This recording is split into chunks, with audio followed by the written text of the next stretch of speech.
Bon, bonsoir, bonsoir. Je vous reviens ce soir concernant le conflit État du Cameroun contre la FECAFOOT, donc l'État du Cameroun contre sa fédération de football. Donc, vous savez la différence entre nous et les autres, c'est ce côté-là, l'impartialité. On fait une analyse et on partage son opinion avec les Camerounais.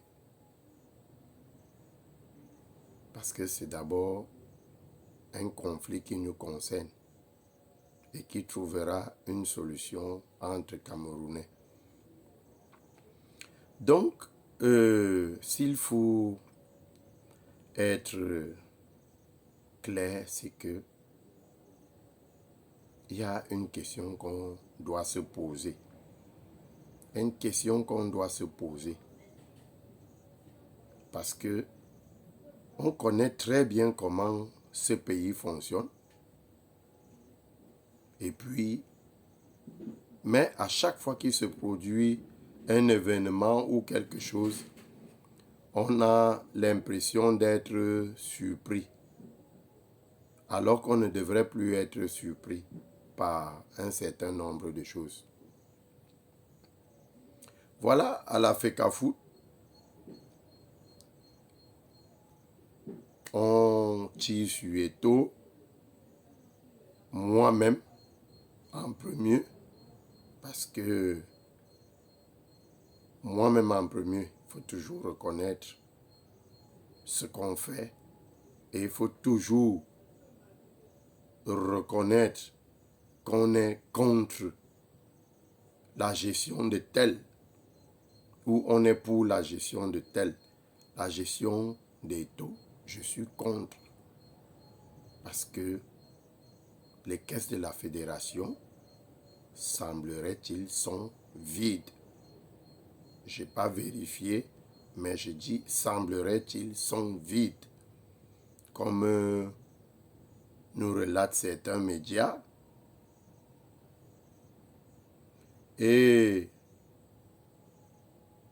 revenons donc sur la gestion de Samuel Eto'o.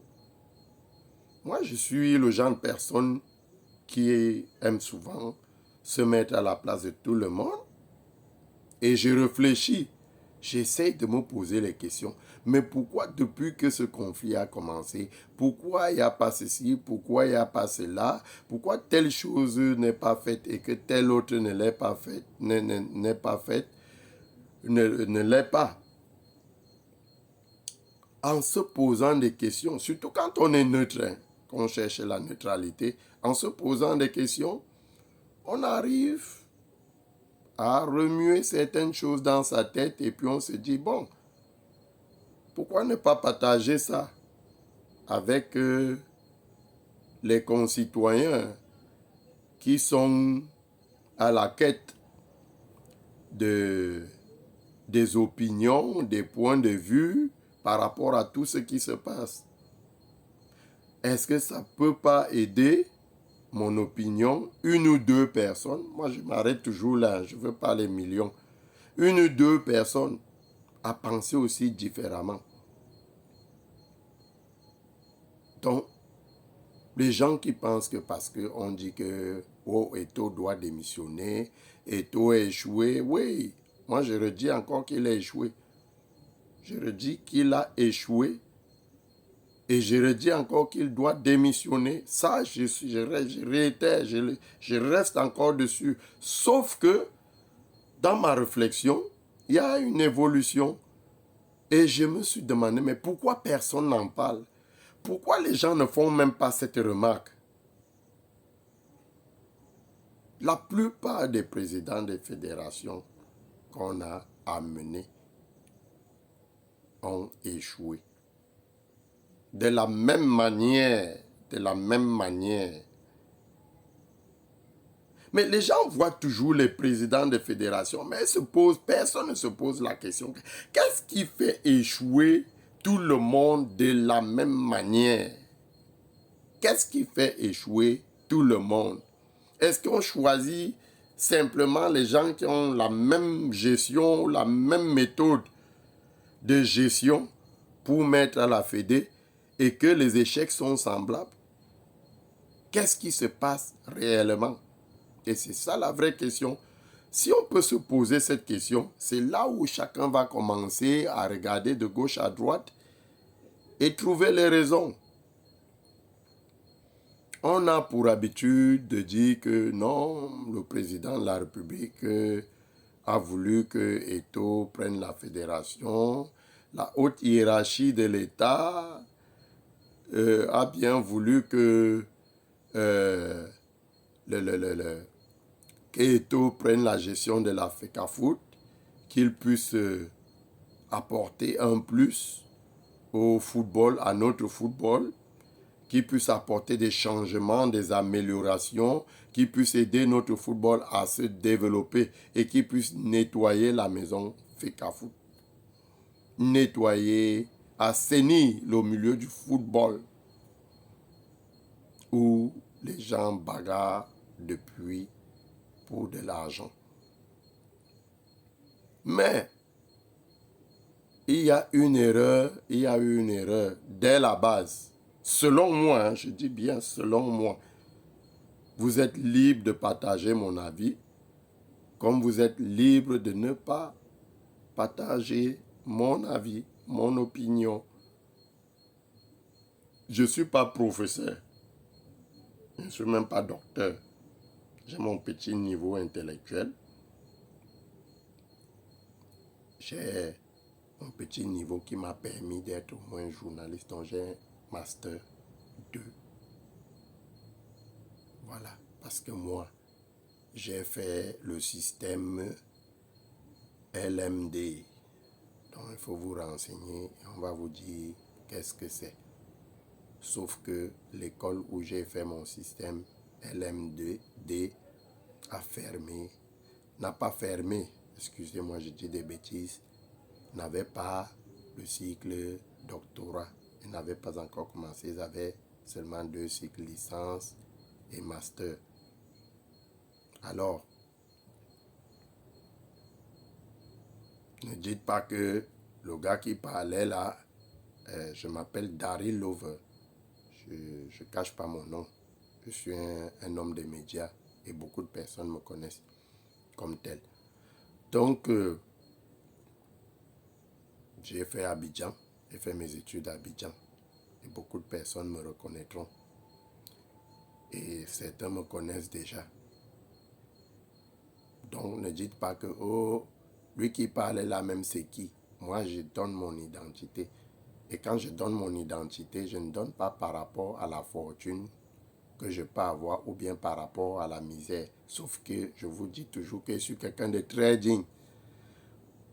Quand j'exerce ma profession de journaliste, vous n'allez jamais me voir ou apprendre que je suis allé décharger de l'argent quelque part.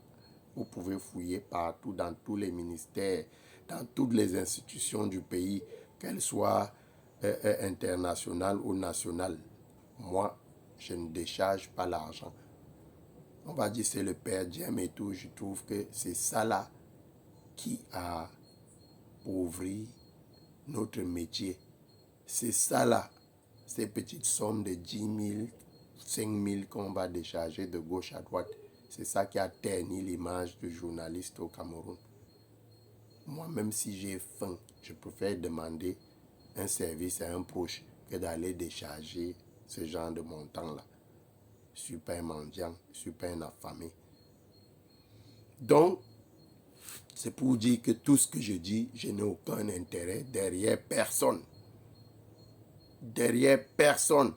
Ni derrière l'État du Cameroun, ni derrière la FECAFOOT, ni je raisonne seulement en tant qu'un simple citoyen camerounais qui veut connaître là où il y a le problème. Moi, je ne cherche pas à savoir qui a raison, qui n'a pas raison.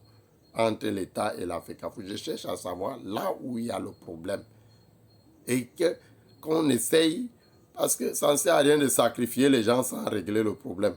Qu'on essaye d'abord de régler le problème. Parce que on a bien voulu donner la fédération à Eto'o. Mais on n'a pas pris la peine d'assainir le cancer qui gangrène la fédération de l'intérieur, les virus qui y vivent et les virus qui sont dans le milieu, qui gangrènent le milieu du football depuis des années, qui s'enrichissent au détriment des joueurs. Toute leur vie, ce sont les mêmes personnes que vous retrouvez. Aujourd'hui, Samuel Eto'o se bat seul à la fédération, comme s'il n'avait personne. Comme si c'est une institution où on prend une seule personne, on met dans l'institution, on dit gère, tu gères tout. Il n'a pas de collaborateur, il n'a personne. On ne les voit plus. On ne les voit pas et on ne les a jamais vus.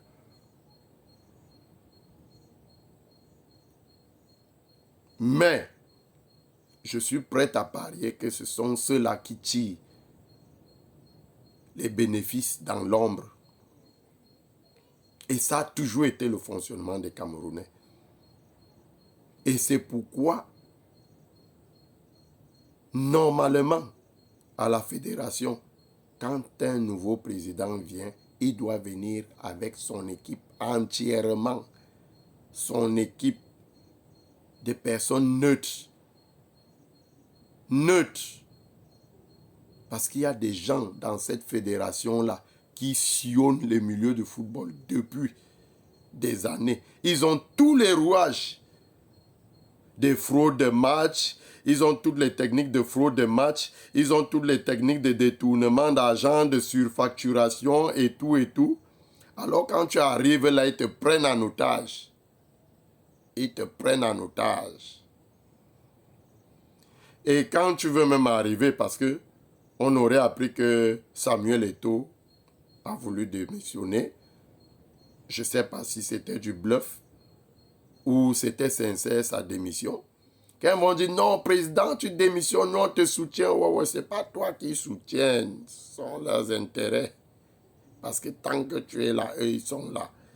C'est toi, c'est avec toi qu'ils sont là. Donc tant que tu es là, eux, ils sont là.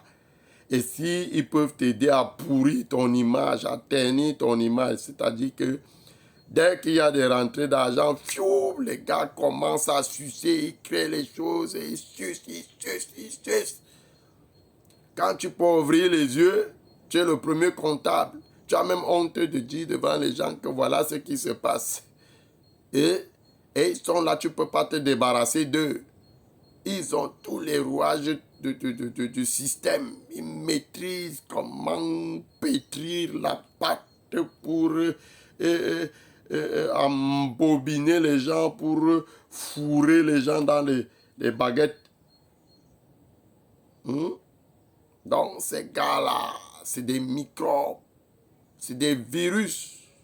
C'est des virus, c'est des cancers, c'est des maladies incurables qui sont dans la FECAFOOT. Et chaque fois, on a beau sacrifier tout aujourd'hui, moi-même je suis d'accord qu'ils partent même.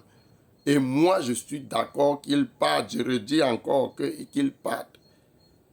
Mais même quand il va partir là, si on a refait encore, reproduit encore les mêmes scénarios, les mêmes le même mode électoral, avec les mêmes gens qui reviennent là, parce que chaque fois qu'il y a une nouvelle tête qui sent que non, celui-ci, il peut gagner l'élection à la fin. Ils viennent se mettre là derrière toi, non, on te soutient, non, wow, c'est toi, wow. Et puis tu es content, wow, les gens m'aiment, je suis bien entouré, wow. Et c'est des gens qui ne vous diront jamais que président. Ce que tu veux faire là, nous on a encore besoin de toi. On a un plan, on a un projet. On veut changer les choses. Si jamais tu t'entêtes comme tu t'entêtes là et qu'il se passe quelque chose de mauvais, hein, on va te perdre et le combat sera perdu. Ils s'en foutent. Ils ne sont pas là pour le combat. Ils ne sont même pas là pour toi, le président de la fédération. Ils sont là pour se rembourrer les poches. Pour se rembourrer les poches. Continuellement et continuellement. Et toi, tu étais footballeur. Hein? Et je rappelle bien à tous ceux qui m'écoutent ou tous ceux qui m'écouteront que Samuel Eto'o était un footballeur. Avant lui, il y avait des footballeurs qui ont arrêté, qui ont mis fin à leur carrière. Et les Eto'o ont suivi, ils ont mis fin à leur carrière. Il y a de nouvelles personnes qui tendent vers la retraite déjà. D'autres qui sont partis même après Eto'o, d'autres qui suivront, ainsi de suite. Mais c'est toujours les mêmes personnes qui sont là. Eux n'ont pas de retraite. C'est-à-dire que leur sport de la mangeoire, on pratique ça à tout âge. Ça veut dire que même s'il a 90 ans, il sera toujours là. Les amoureux du football, ils sont là. Ils sont là. Les business à gauche, les business à droite. Et c'est comme ça que l'argent de la fédération ne fait que se cisailler. Et quand tu es un homme qui tient son honneur, parce que Eto'o, il a la grosse tête, hein? Il ne veut pas aller se rabaisser devant les gens, commencer à pleurnicher que oh, on a bouffé tout l'argent, oh, oh. Il essaie donc de trouver des solutions, mais les gars te tiennent en otage. Ils savent souvent là où ils te tiennent. Je me suis souvent posé les questions, est-ce que comme il y a les vidéos, les sextapes et les choses comme ça, ils font même souvent comment ces mêmes gens-là pour tenir les gens en chantage, le genre que tu ne peux même pas bouger. Et c'est une méthode qui fonctionne au Cameroun depuis. Depuis, on met quelqu'un quelque part et ce n'est pas lui le boss, hein? C'est lui qu'on envoie devant. Il prend les décisions et tape les mains sur la poitrine. Mais le boss, c'est celui qui mange. Mais ceux qui mangent sont là derrière. Ce n'est pas tous qui mangent. Hein? Il y a les petits employés là-bas qui vivent de leur salaire. Quand le salaire ne tombe pas là, c'est mauvais. Mais il y a les dinosaures, vous les connaissez. Je n'ai pas besoin de donner le nom de quelqu'un, vous les connaissez, les dinosaures. Les gars sont là, avec les dents bien aiguisées. Tu t'amuses, ils te croquent. Ils te coupent la patte, c'est-à-dire leur morceau seulement, ça peut te couper en 2 morceaux. Les dinosaures. Ils ont la science du football hors de stade. Ils ont la science du football hors des stades. La science du football là, c'est dans les bureaux, c'est dans les caisses de l'argent de football. C'est là-dedans. T'as dit, même toi qui as joué au football 1000 ans, tu ne peux pas. Les gars se sont formés. Il n'y a même plus de niveau. Quand on dit professeur agrégé, et ils dépassent même les gars là. Si ce n'est que dans ce domaine-là, ils sont imbattables. Et tant qu'on n'a pas trouvé un moyen d'assainir le milieu du football, changer de président ou faites n'importe comment ou... Et c'est toujours qui supportent. Hein? Même quand quelqu'un a échoué, ils sont là, ils bagarrent d'abord avec lui. Après, ils vont l'insulter qu'il a échoué. D'autres sont à l'intérieur, d'autres sont à l'extérieur. Hein? Ils ne sont pas tous dans la FECAFOOT là-bas parce qu'ils ne peuvent pas être tous être recrutés là-bas. Donc d'autres sont même dans les abords. Ils ont des soutiens là que quand ils parlent, tu te dis que ça c'est mon meilleur soutien. Alors que ce sont eux qui t'enfoncent, qui te noient. Depuis que ce combat a commencé, je connais qu'Eto'o, c'est quelqu'un d'orgueilleux. Après un moment, même son orgueil pouvait dire que bon, moi je laisse ces choses-là, ça m'apporte quoi? Bon, mais les gars ne peuvent pas accepter ce genre de configuration-là. Ils n'acceptent pas, ça ne marche pas. Ils ne peuvent pas. Hey, tu t'amuses, ils balancent. tout ce qu'ils ont contre toi. Parce que pendant que tu fonctionnes là, ils cumulent des petites choses pour te nuire. Donc c'est comme ça. C'est comme ça. Tu te retrouves donc pris en otage. Toi, tu bagarres. Mais si il t'arrive quelque chose, tous vont sortir parce qu'ils ne parlent jamais. Depuis que ça a commencé là, vous ne les voyez pas. Il n'y a pas de sortie. Personne ne dit rien. Ils sont des agneaux. Des agneaux, pourtant, c'est eux qui mangent. Ils sont des agneaux. Moi, je ne peux pas être avec quelqu'un. Ça, sincèrement, je ne peux pas être avec quelqu'un. Il y a ce genre de combat où même l'homme de la rue dit, même nous-mêmes qui ne sommes ni du ministère, ni de la FECAFOOT, on s'exprime quand même, on partage nos opinions. Mais il y a d'autres là que tu ne sais même pas s'il est encore vraiment de la FECAFOOT ou s'il a changé, si c'est comment, qu'est-ce qu'ils pensent même. Ils ne peuvent pas prendre défense pour leur leader. Non, ce n'est pas parce qu'ils aiment l'État du Cameroun. C'est parce que ils veulent te sacrifier, ils te poussent par devant. On va dire qu'Eto n'écoute personne, oui. Mais il y a un moment, quand quelqu'un se sent acculé, il écoute. Il écoute. Il écoute. Eto n'est pas le diable qu'on veut présenter. Il a des faiblesses, c'est un être humain comme nous tous là. Il a des faiblesses. Il y a des moments où même celui qui n'a jamais écouté personne, il va écouter même un bébé. S'il a l'impression que le bébé là peut lui dire la vérité. Mais ceux-là ne lui diront jamais la vérité. Ils vont le pousser à aller jusqu'au sacrifice ultime pour qu'eux continuent de rester là pour manger. Ce n'est pas toi, Eto, si tu m'écoutes.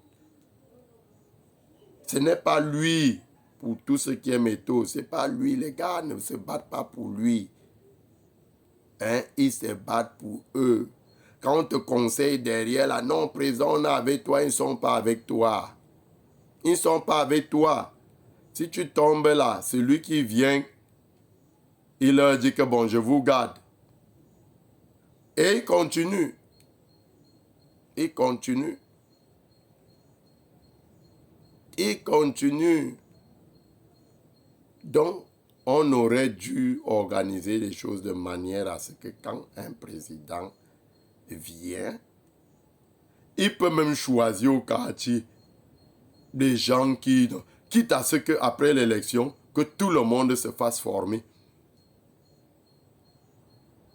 pour gérer sainement le football. Parce que quand tu te retrouves avec les gars qui ont les rouages pour trafiquer les âges, pour frauder les matchs, pour détourner l'argent du football et tout ça, d'autres qui ont déjà des poids, c'est des gros qui ont grossi avec l'argent du football. Tu les as autour de toi. Tu peux faire quel résultat? Hey, tu vas faire comment? Tu vas te dédoubler? Tu ne peux pas. Tu ne peux pas te dédoubler.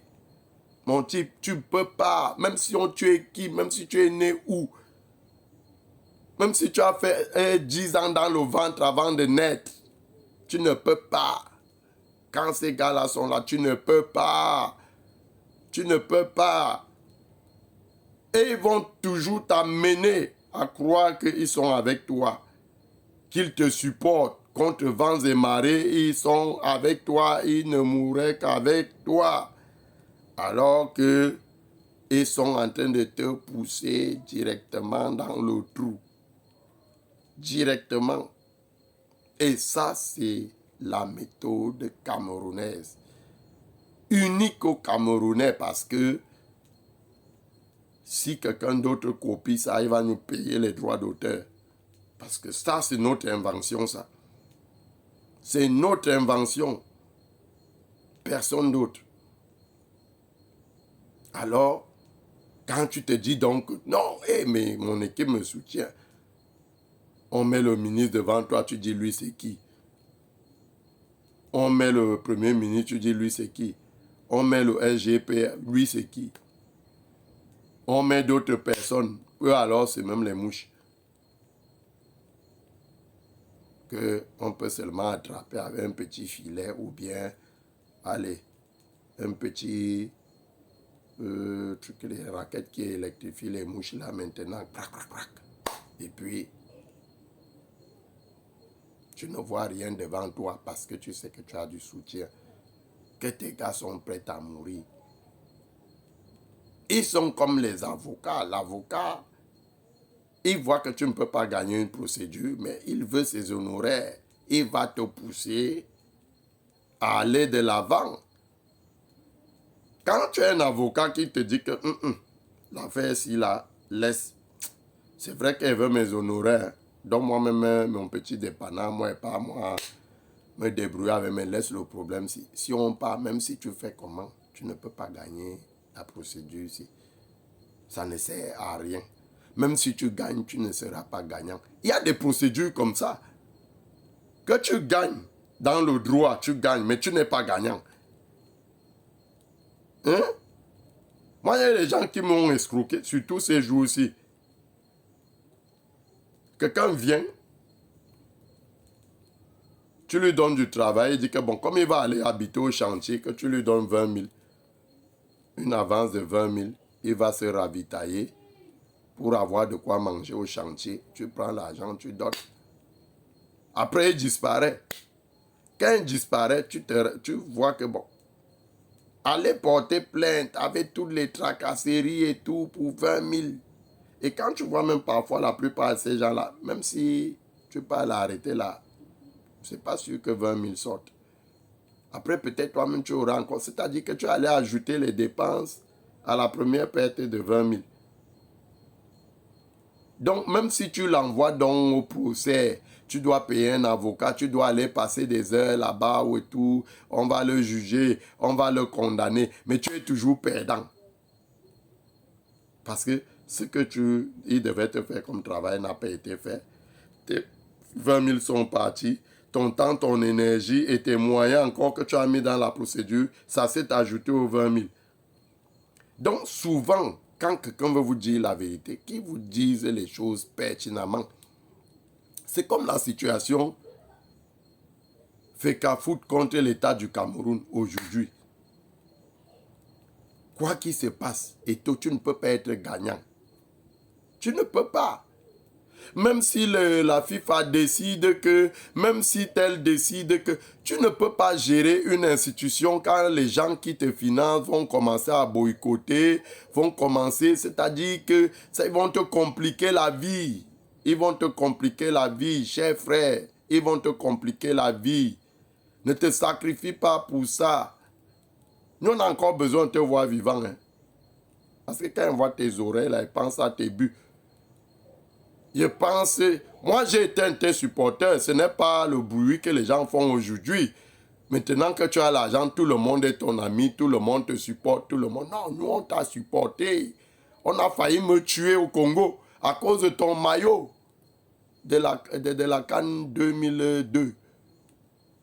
Le maillot qui n'avait pas de bras là. Qui n'avait pas de bras. Les maillots là.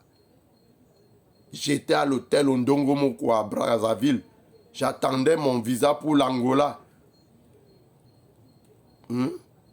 À Poto. Hôtel Ondongomoko. Quand il y avait les ninjas et les cobras là et tout. Je ne sais pas, le neveu du propriétaire de l'hôtel a pris des renseignements sur moi. Il voyait comment échanger. Je lui avais demandé où il pouvait changer des dollars. Et il a su que j'avais des dollars. Et il a diffusé l'information. Les gars sont venus me braquer dans l'hôtel la nuit. Ils ont pris tous mes effets. Quand ils partaient, je leur ai dit, s'il vous plaît. J'étais avec un de mes petits frères. Un petit avec qui j'avais l'habitude de voyager. J'ai dit, s'il vous plaît,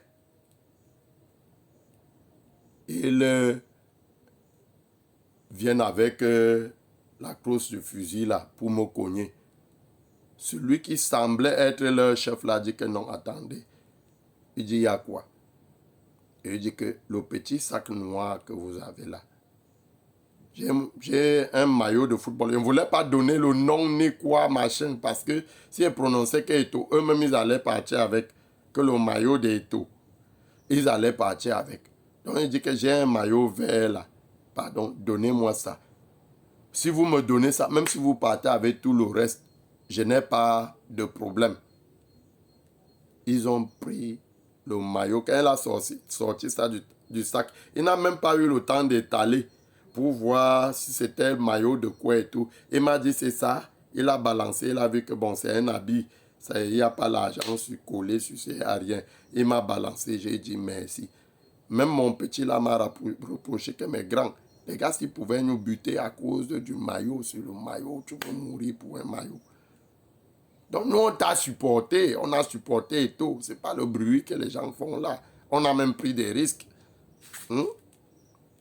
Donc, après un moment, tu te rends compte que non, il y a des choses qui ne tiennent pas la route. Il y a des choses qui ne tiennent pas la route. Man, on te veut en santé, on te veut en liberté, on te veut vivant. On aime te voir comme ça. Même si ce n'est pas la FECAFOOT, on aime te voir. On aime te voir. Tu n'as même pas besoin d'être à la FECAFOOT pour qu'on aime te voir. On aime te voir. Ces choses-là, c'est très compliqué. Déjà d'abord, là où la maison où tu es, je ne sais pas si tu t'es rendu compte. Et que peut-être si tu écoutes ma vidéo, tu vas te dire que, voilà quelqu'un qui connaît bien.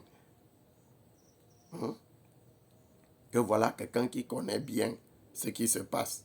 Même si tu n'avoues pas publiquement. Mais je sais que c'est comme ça. C'est comme ça là-bas.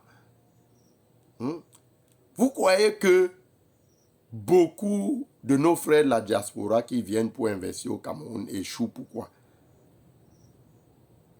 Mais tu arrives, tu vois ta famille, tes cousins avec qui vous avez grandi, tes frères et tout, vous étiez complices depuis l'enfance et tout. Toi, tu as gardé ces souvenirs-là.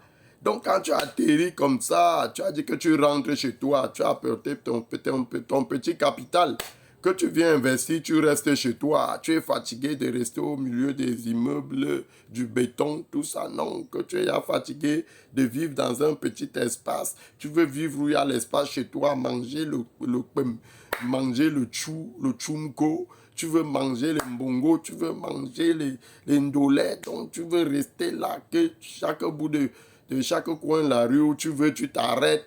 On ne te demande pas les papiers à chaque pas que non. Après, quand tu es fatigué de vivre tout ce stress-là, tu veux rentrer au paradis, ici au Cameroun. Ça, c'est le paradis. Tu veux donc rentrer au paradis. Et quand tu veux rentrer au paradis, tu arrives. Notre paradis à nous a une particularité, c'est qu'il y a les échappés de l'enfer qui y vivent. Ça veut dire que on ne sait pas par quelle voie ils sont entrés et ils sont de plus en plus nombreux. On ne sait pas par quelle voie ils sont entrés, mais ils sont là avec nous dans notre paradis, man. On n'y peut rien. Ils sont là, ils sont déjà là. Je ne sais pas si c'est ce que la nature a prévu, que dans le paradis, il doit avoir aussi le mal et le bien pour cohabiter comme dans tous les univers. Bon, on accepte, mais quand ils arrivent là, ton propre frère, même père, même mère, quand il te tient le discours, tu as l'impression que l'amour qu'il a pour toi, alors que quand il te voit en euros. Il ne te voit plus comme son frère. Il te voit en euros. C'est ça qui fait échouer les gars de la diaspora ici. Alors, les surfacturations commencent. Tu dis que tu veux acheter les parpaings. Il dit non, je connais un gars là qui fabrique les parpaings. Il est déjà allé s'arranger avec lui. Le parpaing, c'est 225. Il dit que non, on va le 310, 300, les 75 là, c'est pour moi. Sinon, je ne te donne pas le marché. Ouais, mon frère, si toi, tu me donnes mon prix, moi, je m'en fous, non. Mais c'est ton frère, non. Si tu m'as 75, c'est... Après, tu achètes 2000 parpaings. Il a 75 fois 2000. 75 francs fois 2000. Si tu as acheté 5000 parpaings, il a 75 fois... Ça fait déjà que le budget que tu as prévu pour les parpaings va en augmentation. Tu vas acheter le matériel de construction. Il a couru pour s'entendre avec le quincailler. Moi, je vois les techniciens faire souvent ça. Il t'amène, il fait même semblant de discuter le prix. On dit non, c'est ton prix. Comme c'est toi, quand tu es notre client, on peut te laisser attendre. Tu es sûr qu'il a même discuté, tu es content de lui. Tu peux même lui ajouter encore un cadeau.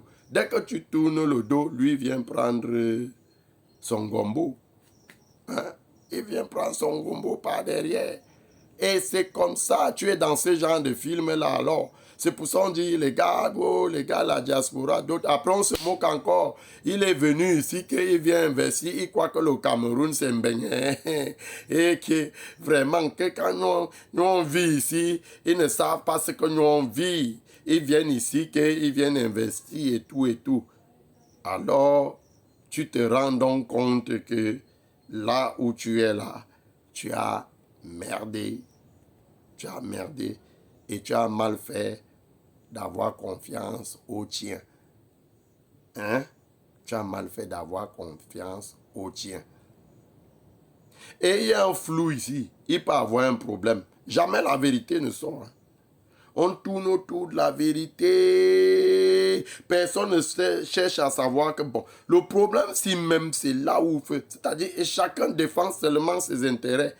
Des personnes neutres, comme nous, comme ça. Hein? Malgré qu'on n'est pas content de ta gestion, on reste quand même neutre. Parce que tu n'es pas un mouton à sacrifier. Tu es un digne Camerounais qui a beaucoup fait pour le Cameroun. Donc, tu n'es pas à sacrifier. Donc, maintenant... Comme on ne veut pas te sacrifier, on te dit que laisse l'histoire là. Laisse l'histoire là. La seule solution pour régler ce problème-là, c'est dissoudre la FECAFOOT. On envoie tous les microbes, les virus, tous ceux qui traînent là. On les envoie dans leur quartier, dans leur village. Ils ont déjà eu trop d'argent de l'argent de football. On reforme, on restructure avec des nouvelles personnes qui n'ont jamais été impliquées dans des choses du football, un genre là. Et même s'il faut qu'ils soient formés, qu'on paye les gens pour venir les former, mais qui n'ont pas les rouages, les systèmes, les méthodes de vote, c'est comme ça qu'on peut changer les choses ici, mon gars. C'est comme ça. Et tant qu'on ne fait pas ça, prenez Jésus ou Mohamed, vous mettez président à la FECAFOOT, prenez même Jésus ou Mohamed, vous mettez comme président à la FECAFOOT, que ce soit l'un ou l'autre, ils vont échouer. Hein? L'un ou l'autre, il va échouer. Parce que tant qu'on n'assainit pas le milieu, l'environnement du football, et tous ceux qui travaillent à la FECAFOOT, tous ceux qui y rôdent, qui font des business et tout, il n'y aura jamais progression. On va tourner sur place et on ira de mal en pire. C'est comme ça les réalités de la FECAFOOT. Là, il faut dissoudre. Même si tu seras encore candidat, hein, tu peux même encore être réélu. Mais pas avec la bande que tu as amenée là pour te faire élire. Les gars se sont accrochés sur toi parce qu'ils savaient que tu allais passer. Ils savaient que tu avais le très haut soutien. C'est des scientifiques. Quand tu arrives là, ils sont au courant. Ils savent, ils ont déjà commencé à mijoter leur petit plan. Donc, ce n'est pas par hasard. Et ils sont là dans le football depuis. Ils tournent là. Ils se sont enrichis dans le football. Ils ont même encore plus d'argent que les anciens joueurs. Parce que parmi les anciens, là, beaucoup de ta génération, d'autres n'ont plus rien. Ils n'ont plus rien. Ils cherchent même les petits boulots, comme tu sais là. Hein? Mais ceux-là, eux, c'est des joueurs toute génération. Ça veut dire qu'ils jouent dans les mêmes équipes là. C'est-à-dire que tu changes de maillot, ils changent avec toi. Hein? Tu changes de couleur, ils changent avec toi. Ils sont là. Tant qu'on ne nettoie pas ces virus-là, hein, il n'y a rien à espérer. Il n'y a rien à espérer. Même en restant là, avec ces virus-là, tu vas encore aller de mal en pire. C'est-à-dire que si l'histoire pouvait te donner raison avec tout ce qui se passe dans l'avenir, plutôt l'histoire va t'enfoncer en restant là, en t'entêtant. Parce que c'est-à-dire que tu as eu un mauvais atterrissage. Très mauvais atterrissage. Hein? Ah oui, tu as eu un très mauvais atterrissage. Parce que si tu as atterri là où il y a la rébellion, mais ils encerclent directement l'avion et puis, tu es entre leurs mains. Donc là où tu es là, tu es l'otage des gens. Tu es l'otage des gens. Ne dis pas que tu es saint. Hein? Je dis bien. Je ne dis pas qu'Eto est saint. Eto. Mais il est emprisonné, il est embrigadé. Il est l'otage de beaucoup de personnes. Donc, la seule chose que je peux dire à ce frère-là, lave-toi les mains. C'est une meilleure façon de sortir. Tu en ressortiras grandi. Si tu ne peux pas te laver les mains, fais la paix avec ton grand frère. Je sais que si tu veux faire la paix, tu vas faire la paix avec lui. Et nettoie tes alentours. Nettoie tes alentours. Parce que, comme je disais avec le cas de la diaspora, c'est que c'est les gens même souvent que tu comptes le plus sur eux, ceux qui sont les traîtres. C'est les gens que tu te dis qu'ils sont avec toi, qui te promettent fidélité, tout loyauté. Ce sont parfois c'est eux-mêmes qui donnent les informations dehors. Hein? Il y a des fois, ils veulent prendre. Et il y a le tribalisme ici. Il y a le tribalisme. On va se dire que mais pourquoi tel va être là, machin et tout et tout. Et ceux qui sont de l'intérieur, ils t'aident à échouer. Pour qu'on propose peut-être pour qu'un de leurs frères vienne aussi prendre. Il y a trop de choses dans notre pays. Hein? C'est des choses que tu ne pouvais pas comprendre parce que tu es comme tu es un membre de la diaspora nouvellement venu au Cameroun. Ne confonds pas les arrivées que tu venais pour voir la famille, pour jouer pour l'équipe nationale et tout et tout. Non. Et ne confonds pas les relations que tu as eues entre-temps, là, les soutiens et tout. C'est que ici au Cameroun, quand tu as l'argent, tu as toujours les soutiens, tu as toujours les frères, tu es le papa de tout le monde, même ceux qui sont plus vieux que toi. Hein? Donc, quand tu es un homme, si tu es une femme, tu es la maman de tout le monde, même ceux qui sont plus vieilles que toi. Hein? Même tes oncles, tu deviens leur père. Hein? Tes grands-parents, ceux qui ont même là tes grands-parents ou tes grands-parents, même dans la famille. Hein? Ils deviennent tes enfants parce qu'il y a l'argent. Et à un moment donné, tu réussis à te convaincre que tu es aimé par cela. Et c'est là où les gars te corrigent. C'est là où les gars te corrigent. Hein? Donc, dans ce combat, si tu ne peux pas être gagnant, même si on prend la décision, les plus belles décisions de justice, on te les rend. Mais sache que tu es perdant parce que tu as déjà échoué avant même d'avoir commencé. Parce que l'équipe avec laquelle tu as entré au paradis est une mauvaise équipe. Ils ne passent pas le ballon. Dès qu'ils prennent le ballon, ils cachent. Tu te débrouilles encore pour trouver un autre ballon, tu donnes, ils cachent. Tu fouilles, tu regardes autour de, tu ne vois pas qui a pris le ballon, qui a le ballon. Non, c'est comme ça. Et quand